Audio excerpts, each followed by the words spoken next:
Sheesh. Looking damn pretty. What you think, buddy?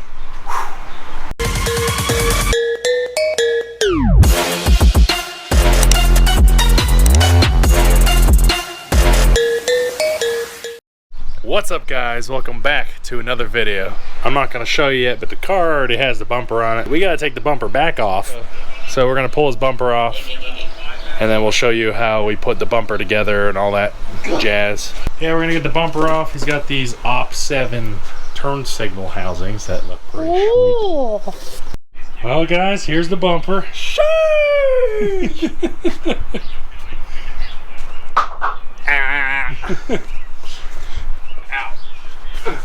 But yeah, here it is. It looks pretty good. It's all put together. If you want to go over like a basic of how to put this thing together, it's very interesting. I was very upset the day we were doing it. There's no directions, but we'll start from kind of where we started. So the first thing you're going to want to do is you're going to snap on these hockey sticks, is what they call them.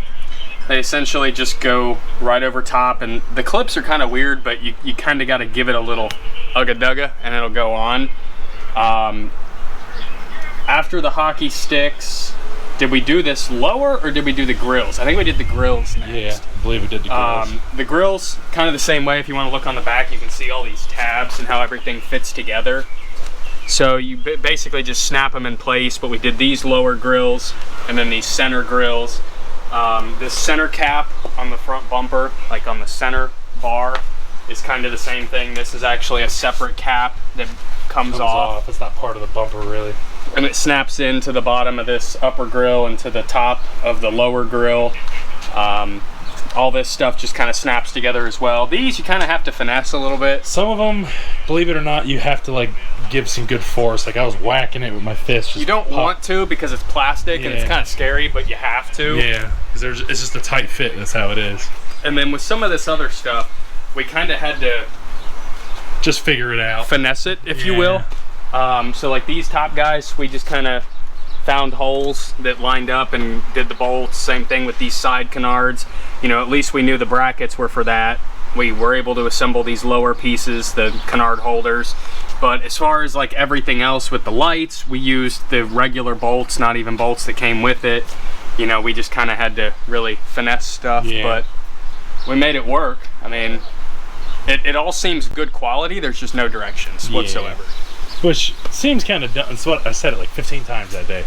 I don't understand how a bumper can cost this much, like $1,000 or whatever, and it comes with zero directions. Not on their website, not anywhere. Right. Well, another thing we forgot to mention, you have to reuse this from your factory bumper as well. You got to reuse the factory seal, which it pops out fairly easy, but they got this Christmas tree style clips.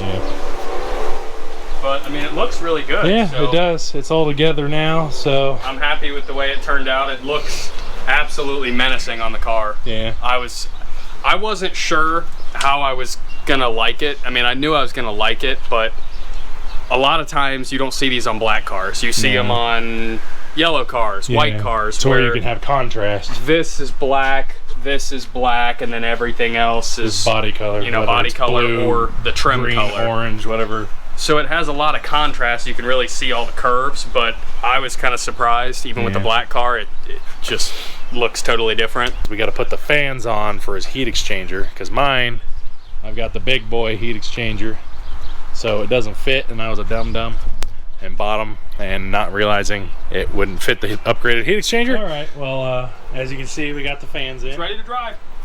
Yeah, if you turn the key on, they turn on. Turn it on, we can see. Let's just say, because once I turn these on, you won't be able to hear me. There's no way of hiding this as a race car anymore. Yeah, it's a little loud. But hey, maybe they'll just think it's the radiator fans. Maybe. Ta-da! See, it's on.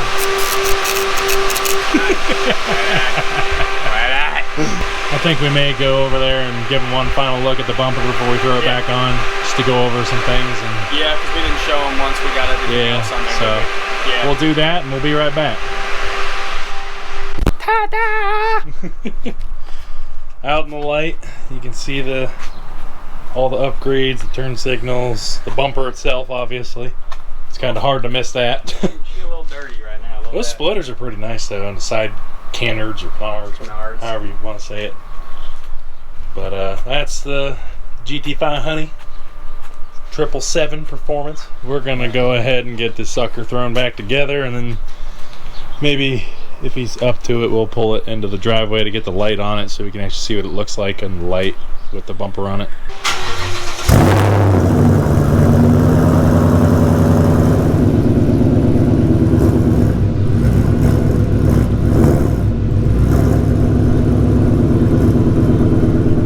Alright guys, as promised, out in the light. Forgive the dustiness, but damn, she's looking pretty. Sheesh. Looking damn pretty. What you think, buddy? This is like really the first time I've seen it out in the light like that. Man. With those. Ooh. Dude, that is fucking. I like how kind of slower it is switching back. Yeah. It's not like a quick blip. That is menacing. It's very menacing. And that front end, I'm actually really happy. It looks so good with that hood. That was going to be my other question, because most people that get this either have a factory hood or they get the GT500 hood. I haven't really seen one that had that Ram Air hood. Yeah. And good God Almighty. Looking good, and you can't even see the fans from up here. Yeah, that actually does a pretty good job of hiding it a little bit. That like honeycomb or whatever. Yeah. Yeah. And it's not the cheap wiry shit like Cervini's had with theirs. This is actually like looks factory, like what would come on a factory on the GT500. Yeah. All right, guys. Well, that was our. We've been waiting on that for years. Yeah. Dude. He's literally he had it sitting over there on that wall for like 4. Actually, I've had this bumper since before you guys even knew about it. Yeah. Before you guys even, not before we told you, but before anybody even knew about 777. Yeah. When it was just in the making. Yeah, I was part of the design team, and I've had that thing just sitting here, and we just neglected to get it. It was worth the wait, I suppose, but it's. Wish I would have had this thing on a long time ago. I was just saying, it's kind of bittersweet. Like, shit, I should have done this a while ago. Yeah. But, yeah, I think it looks killer. The signals definitely made it as well. Looks real good, but that's going to be it for the video, guys. Time to do some more race car shit. Yeah. We got a couple cool videos coming up, though. We got a couple cool things. I mean, you'll see the stuff on my car. At this point, you'll already know that it's been whippled and how much power it makes and all that stuff. But we still have a couple cool videos that we're going to do before Mustang Week. Some cool stuff that we got brewing, but we're just not going to say anything about it until we get there. So stay tuned for that. Shout out to the 5 subscribers that we get every single video. Yeah. Not subscribing, but watching our videos. Yeah. Loyalty. But we'll see you guys in the next video. Peace.